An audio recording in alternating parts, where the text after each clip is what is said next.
Tala, salita. Tala, salita. Talata at salita. Pag-asang hatid ng mabuting balita. Tala, salita. Kailan pa man di ka nagbago, pag-ibig mo'y di naglaho, ni minsan di nilisan, lagi kang naroon sa aking tabi. Isang mapagpalang araw sa iyo, kaagapay. Ako ang inyong kasama, Ronel Rubrica ng Kamuning Bible Christian Fellowship para sa programang Tala Salita, Talata at Salita, pagbubulay at pagninilay sa mga talata mula sa salita ng Diyos. One of the most beautiful gifts God has given to humanity is family.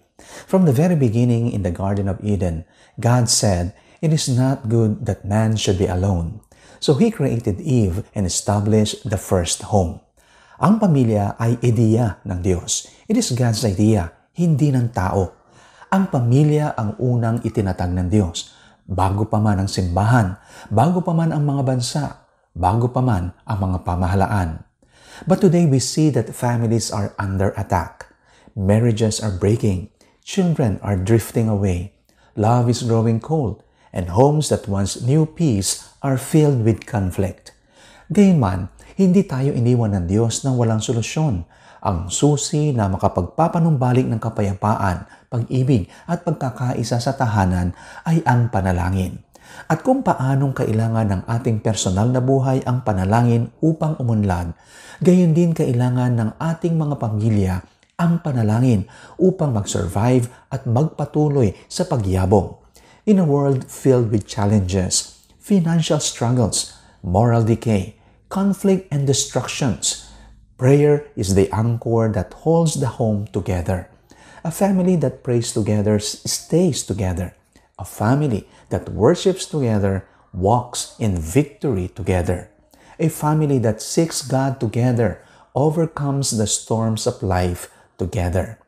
Families today are navigating through storms of busyness, conflict, destruction, confusion, stress, and spiritual apathy.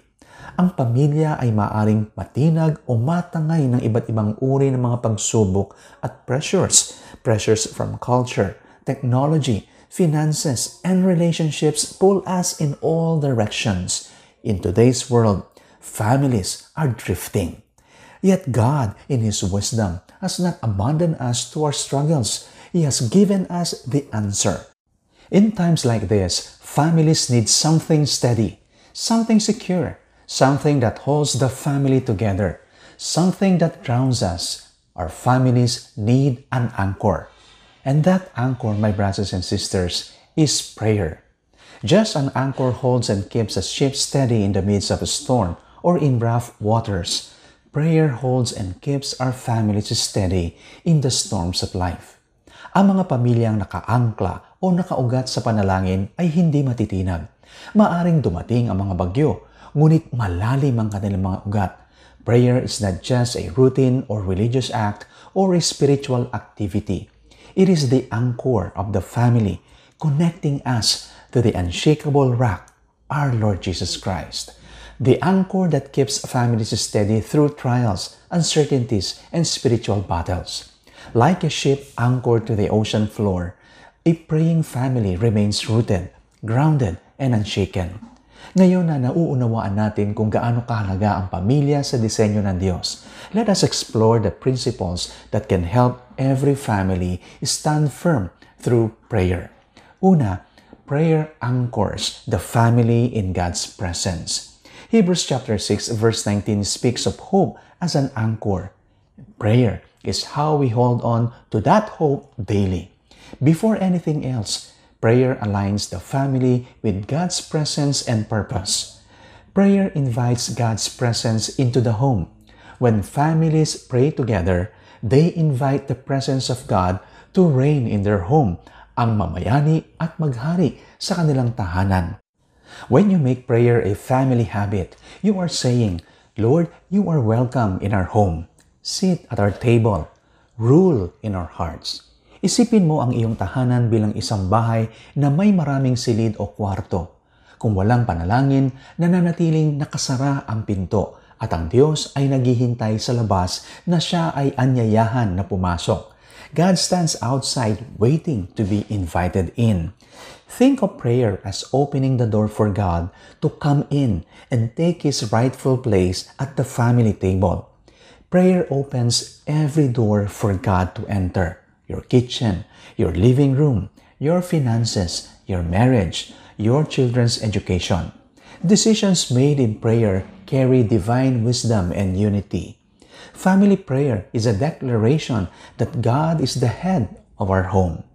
When a family prays together, something divine happens. When we pray, we bring the presence of God into our living rooms, our dinner tables, even in our struggles, our troubles, our dilemmas. Kapag ang mga pamilya ay nagtitipon sa hapagkainan o lumuluhod sa gabi para sa panalangin, ipinapahayag nila, Panginoon, hindi namin ito magagawa nang wala ka. Lord, we cannot do this without you.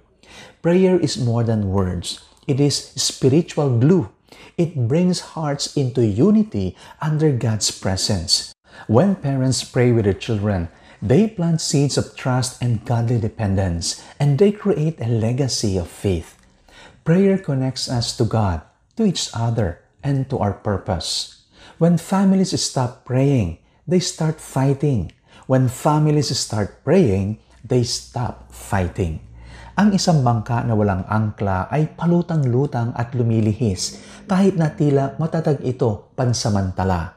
Gayun din, ang isang pamilya na walang panalangin ay maaring mukhang maayos sa labas, ngunit dahan-dahan itong lumilihis sa tamang landas. It's slowly drifting. Families don't fall apart overnight. They drift when the anchor is pulled. Prayer is the anchor. Prayer is what anchors our family. It keeps us grounded in hope, even when life feels uncertain. It invites God's presence into our home and reminds us that we are not alone. Prayer opens the heavens over your home. Pangalawa, prayer amplifies spiritual resilience in the family. Philippians chapter 4 verse 6 and 7 tells us to pray in every situation. Why?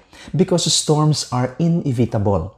Financial setbacks, health issues, relational tension, all of this test the family. But prayer transforms panic into peace. It builds spiritual muscles in the family who learn to turn to God in every situation. Prayer strengthens relational bonds. There is supernatural power in agreement. Kapag ang mag-asawa ay lumuluhod ng magkakasama at nagkakaisa sa panalangin, tumutugon ang langit. Kapag ang mga magulang at anak ay sabay-sabay na itinaas ang kanilang mga tinig sa panalangin, nakakalag ang mga tanikala. Family prayer breaks down walls of misunderstanding and heals wounds. It teaches forgiveness, patience, and humility. Prayer unites hearts even when opinions differ. Prayer breaks the spirit of division. Prayer removes pride. Prayer teaches us to forgive. In prayer, hearts are softened. In prayer, love is rekindled. In prayer, unity is restored. Ang pamilyang nananalangin bago kumain, bago matulog, o bago gumawa ng mahalagang desisyon ay nagsisimulang maranasan ang kapangyarihan ng pagkakaisa sa kanilang buhay. They begin to see the power of agreement working in their lives. A pastor once said, "When I see a couple always praying together, I know they are walking in peace." You cannot stay angry with someone you keep praying for. The Holy Spirit will convict you and remind you of love. If you want peace in your home, don't raise your voice. Raise your prayers. When a family prays, God brings healing where there is hurt.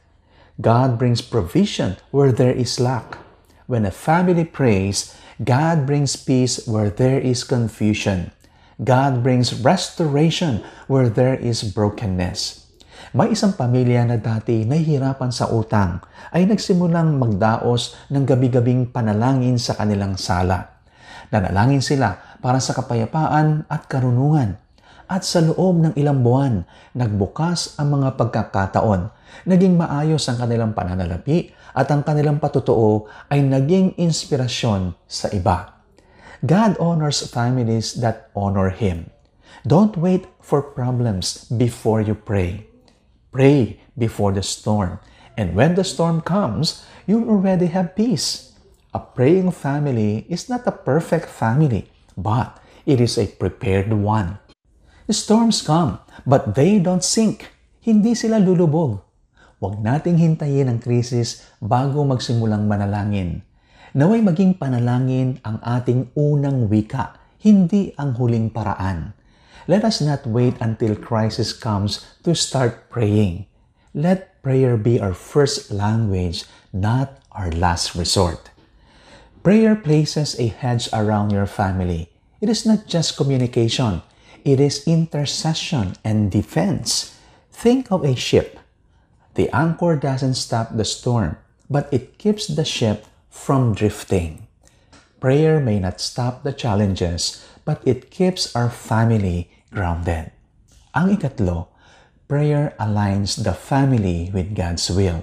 Colossians 4:2 tells us to devote yourselves to prayer, being watchful and thankful.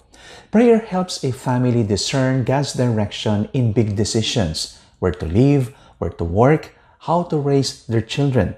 Pinoprotektahan nito ang tahanan mula sa pamumuno ng damdamin o emosyon o maging ng kultura at iniaayon nito sa katotohanan ng Diyos. It aligns with God's truth. Through prayer, we begin to want what God wants, and that brings unity. Before every decision, families should ask, have we prayed about it? Make a prayer a family habit. It doesn't have to be long, just consistent. Pray before meals, before bed, before leaving the house. Let it be natural, not forced. The peace of God acts as a shield around those who pray. Philippians chapter 4 verse 6 and 7, ganito ang sinasabi, huwag kayong mabalisa tungkol sa anumang bagay. Sa halip, hingin ninyo sa Diyos ang lahat ng inyong kailangan sa pamagitan ng panalangin may pasasalamat at ang kapayapaan ng Diyos na hindi kayang maunawaan ng tao ang siyang mag-iingat sa inyong puso at pag-iisip dahil sa inyong pakikipag-isa kay Kristo Jesus. Through prayer, we intercede for our children, marriages, and generations to come. Prayer protects our homes from the attacks of the enemy. It gives strength to endure trials and hope in difficult times. Kung paanong pinoprotektahan ng mga pader ang isang lungsod, ang panalangin ang pader na nagbabantay sa espiritual na buhay ng isang pamilya. Prayer is the wall that protects a family's spiritual life.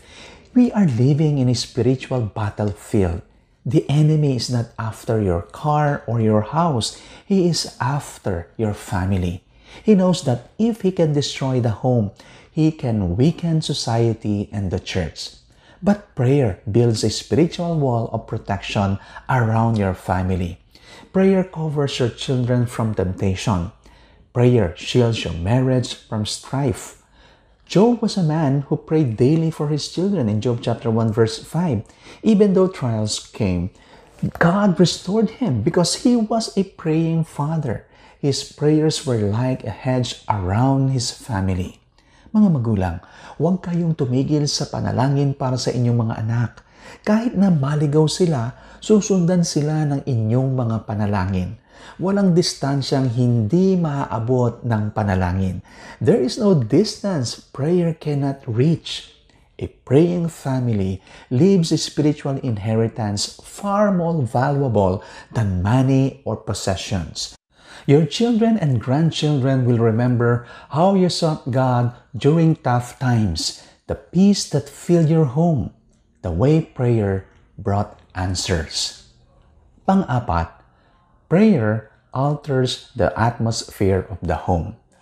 Homes anchored in prayer are filled with peace. Prayer drives out fear, dissolves resentment, and calms chaos. Homes anchored in prayer are havens of peace. It welcomes the Holy Spirit to reign, not just visit. Ang tahanang nakaugat sa panalangin ay tahanan ng kapayapaan. Pinapalayas ang panalangin ng takot, pinapawi ang sama ng loob at pinatatahimik ang kaguluhan. When children see their parents praying, it becomes part of their spiritual DNA. Family prayer is discipleship in its simplest form. It shows children that faith is real, not just something we do on Sundays. It raises future leaders who know how to talk to God before they talk to people. Timothy learned from faith from his mother Eunice and grandmother Lois. 2 Timothy chapter 1 verse 5, I am reminded of your sincere faith, which first lived in your grandmother Lois and in your mother Eunice. Godly examples at home shape future servants of God. Faith is inherited through example, not just instruction. Natututong manalangin ang mga bata sa pamamagitan ng panunood kung paano manalangin ang kanilang mga magulang. Kapag lumaki ang isang bata na laging naririnig ang ipinalangin natin ito sa halip na alalahanin natin ito, ang pananampalataya ay nagiging bahagi ng kanyang pagkatao o karakter. A young man once said, "The sound that shaped my childhood was hearing my mother pray early in the morning." That sound became a foundation of his life. Many people can tell stories of how their parents or grandparents prayed during hard times, and that became the turning point for the entire household. Families that pray together stay together. Why? Because they learn to forgive each other, seek God's will together, be vulnerable before one another. When we pray, we invite peace where there is pressure. We gain wisdom where there is confusion. We find unity where there is division. When a family prays together, walls of bitterness come down. Confusion is replaced by clarity. Fear gives way to faith. Prayer is more than a spiritual habit. It is the anchor that keeps the family rooted in God when everything else feels uncertain. When families pray together, they invite God's wisdom into their decisions, His peace into their conflicts, and His strength into their weakness. Gawin ninyong kultura ng pamilya ang pananalangin. Hindi lamang isang kasangkapan sa oras ng kagipitan o isa lamang emergency tool. Hayaan ninyong makilala ang inyong tahanan bilang isang lugar kung saan pinararangalan ang Diyos araw-araw. A praying family is a strong family. A family that kneels together before God stands firm before the world. Let every home become a small altar where the presence of God dwells daily. Magtakda ng oras para sa panalangin ng pamilya araw-araw. Kahit 10 minuto ay malaking pagkakaiba. Manalangin ng may layunin at isama ang lahat. Hayaang makibahagi ang bawat membro, kahit ang mga bata o ang inyong mga anak. Every boat needs an anchor. Without one, it will drift wherever the waves or wind take it. In the same way, families without prayer can slowly drift away from peace, from each other, and from God. Maybe your family has drifted from prayer. Maybe there's division, pain, or distance between you. God is calling you back to the altar, the family altar of prayer. Lumapit kayo sa Kanya ngayon at sabihin, Panginoon, ibalik mo ang pananalangin sa aming tahanan. Muli kang maging sentro ng aming pamilya. Lord, restore prayer in our home. Be the center of our family again. If we want godly children, godly marriages, godly homes, and godly families, we need to anchor our families in prayer. Not just in emergencies, but daily, consistently, and faithfully.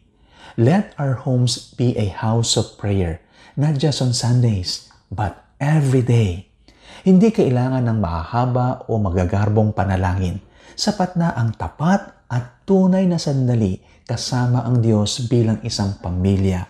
A real, honest moments with God as a family. Whether it's before a meal, during a car ride, or at bedtime, every time you pray together, you're setting your anchor deeper in Christ. In every home and family, storms will come, misunderstandings, disappointments, financial strain, or health challenges. A praying family doesn't avoid the storm. They endure it with strength. Prayer does not always change the circumstances, but it changes the family within them. So the question is not whether the storms will come, but what keeps the family from falling apart when they do. The answer is prayer.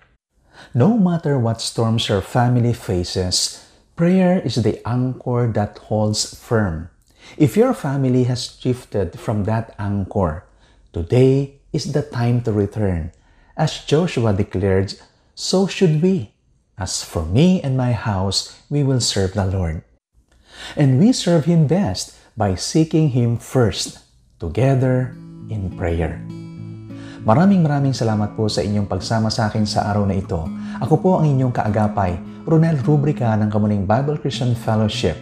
Samahan niyo po akong muli sa susunod na episode ng programang Tala Salita, pagbubulay at pagninilay sa mga talata mula sa salita ng Diyos. Dito lamang sa 702 DZAS. Tala Salita, talata at salita, pag-asang hatid ng mabuting balita. Tala Salita.